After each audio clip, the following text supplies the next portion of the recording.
یہودیوں نے امریکہ کا $1 بل، $1 کا نوٹ جو ہے ڈیزائن کیا ہے.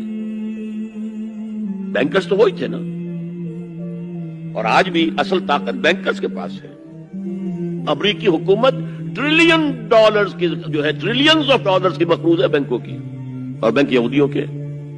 اس آپ نے کبھی دیکھا ہو $1 بل، احرام مصر کی تصویر بنی ہوئی. کیا تعلق ہے امریکہ کا احرام مصر سے؟ اوپر ایک آنکھ بنی ہوئی ہے، دجال کی وہ ایک آنکھ کانی. نیچے کیا لکھا ہے؟ آرڈس نووس سیکولورم، نیو سیکولر آرڈر ہم نے قائم کرنا ہے دنیا میں. یہ 1776 کی بات ہے، اور 1991 میں پہلی مرتبہ صدر بش کی زبان سے الفاظ نکلے تھے، اس کے باپ کی زبان سے، جو موجودہ بش ہے، بش سینئر نے.